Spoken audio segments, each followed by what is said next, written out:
I'm going to come back to Ashutosh as well as other spokespersons of the Samajwadi Party. Anand Raghunathan, do you think that the points that are being made today by Ashutosh and other panelists, are they correct in saying that the government is just not budging? Is it both sides taking hard positions? Is one side taking a soft position or ready to negotiate and the other side saying, no, we don't want talks now? What's actually going on, Anand Raghunathan? Please explain to our viewers.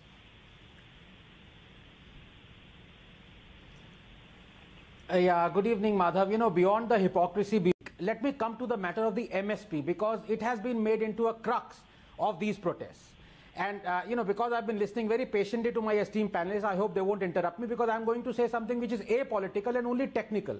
You see, the concept of the MSP originated in the 1960s when we were a food grain scarce nation, not able to feed our own and depended on third-grade US wheat imports. With the coming of the Green Revolution, everything changed. But because MSP encourages sanctioned loot, it has continued. Let me explain. Please give me a couple of minutes. It's very important. Number one, only 6% of the 18 crore Indian farmers benefit from MSP. Only 6%. Number two, the very concept is antithetical to free market and sound economics. Logic tells you that the moment the state decides the MSP of any farm produce, it leads to excessive production of that produce at the cost of other produce. And this is what has happened. Number three, MSP on wheat and rice has meant that Punjab grows only these grains. The government buys only these grains. And our godowns are brimming with only these grains. Brimming and rotting, with up to 30% of them going waste, because government procurement is way over its needs that are only for PDS and buffer stock maintenance. Our buffer requirement for rice is only 39 million ton, while we have stocked our godowns right now in 2020 with 102 million tons.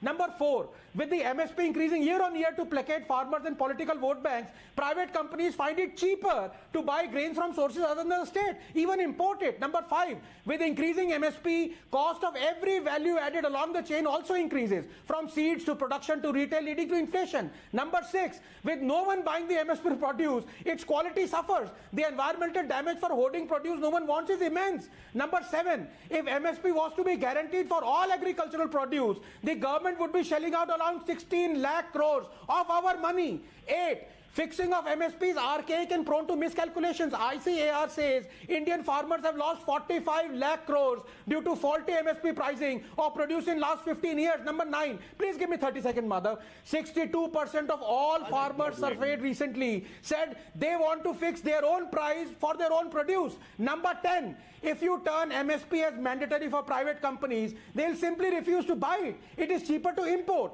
Also, why should the state force me to buy something at a price it has set? Are we a communist country? Fact is, even the state dumps excess produce it has hoarded at a fraction of MSP, thereby garnering huge losses. So even the government is not able to sell at MSP. But who wants to listen to farmers? To end, Madhav, just 10 seconds. MSP is a Soviet-era legacy, where the state decides everything. For India to not meet the fate of Soviet Union, we must listen to reason and logic and not these Soviet-loving sickle ninjas.